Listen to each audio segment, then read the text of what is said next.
Okay, next we're going to talk about second 9 weeks objective 11, which is graphing with M and B. Our description is use B as a starting point, do rise over run to get the second point, and connect. Now what are we doing? What we're doing is trying to graph equations in slope-intercept form by identifying the slope, which again is M, and the y-intercept is B, and then follow the description.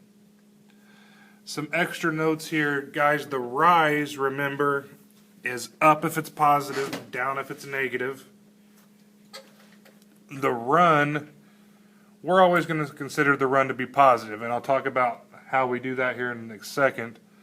But basically, if there's a negative sign, we're going to assume it's with the top number, because there's no difference in negative 4 over 5 or 4 over negative 5, as long as your negative sign's with one of the numbers. So I kind of want to just do a couple examples here. So if it was 4 over 5, then it'd be up 4, right 5. If it was negative 2 over 3, then it'd be down 2, right 3.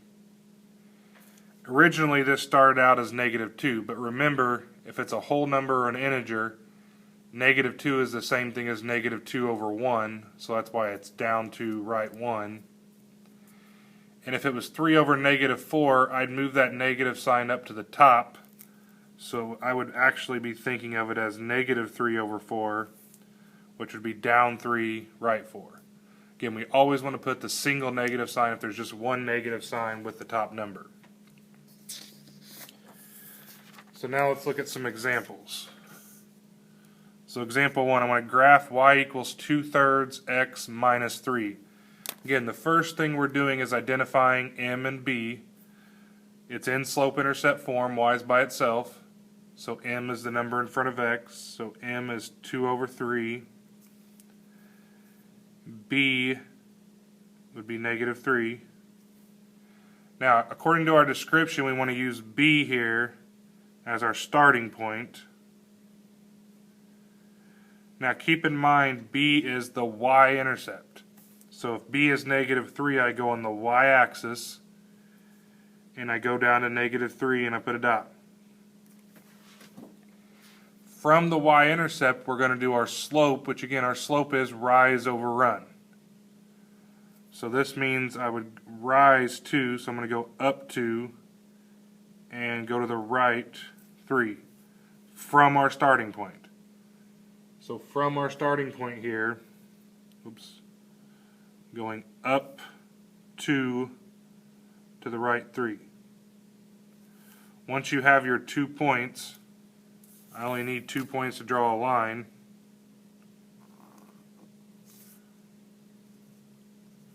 Obviously ignore that little mark there.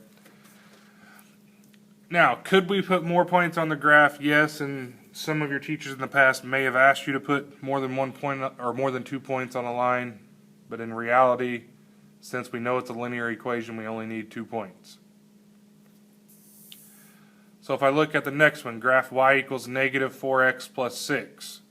So M would be negative 4, because it's in slope-intercept form. B would be positive 6. So B again is our starting point, and B is also the y-intercept. So I start at 6 on the y-axis.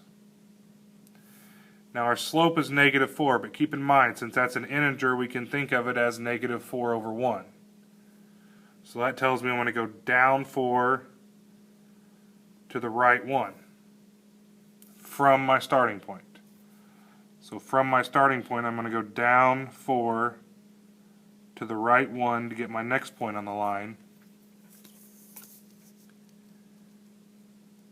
And then I'm going to use my straight edge to draw my line. Now you should draw your line all the way across the graph and put arrows on the end of it.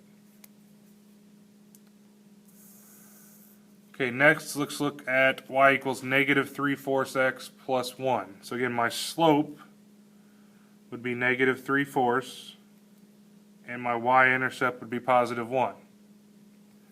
B is my starting value, and that's the y-intercept. So I go to 1 on the y-axis. Again, since my slope is a negative, I'm going to go down 3, but I'm still going to go to the right 4. So from my starting point, I go down 1, 2, 3, and to the right 1, 2, 3, 4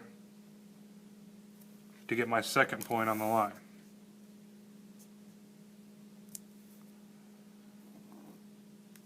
Use a straight edge or ID or whatever and draw the arrows.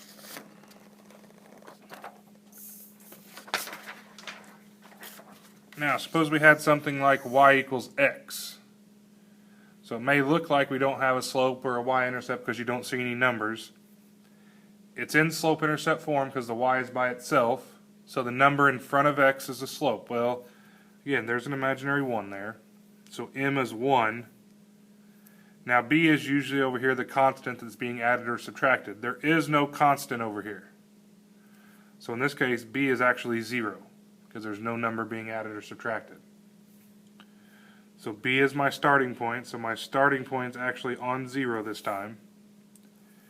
If m is 1, again, you can think of that as 1 over 1. So I would go up 1, right 1 from my starting point.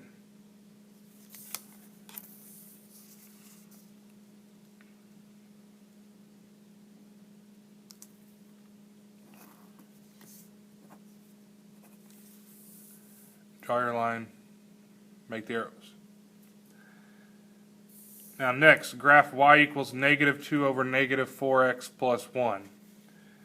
Now, normally if I was giving you a problem, it wouldn't show two negatives like this, but there may be a time where you take an equation and put it in slope-intercept form and it has two negatives like this. But my slope here, if you reduce or simplify, 2 over 4 becomes a half, and a negative divided by a negative is a positive. So my slope here is actually 1 over 2. Now if you use 2 over 4, it's not going to matter. You're going to get the same line. The main thing I'm trying to get you to see here is if you have two negatives, then your slope's going to be a positive number. And b in this case is 1. So b is my starting point on the y-axis, so I would start at 1. This is rise over run, so I'd go up 1, right 2, and then draw my line.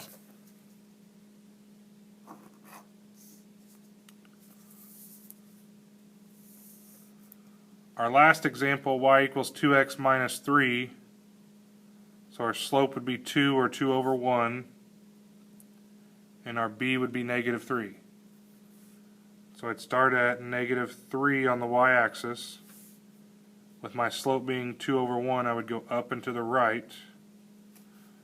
So from the y-intercept, I go up 2, right 1.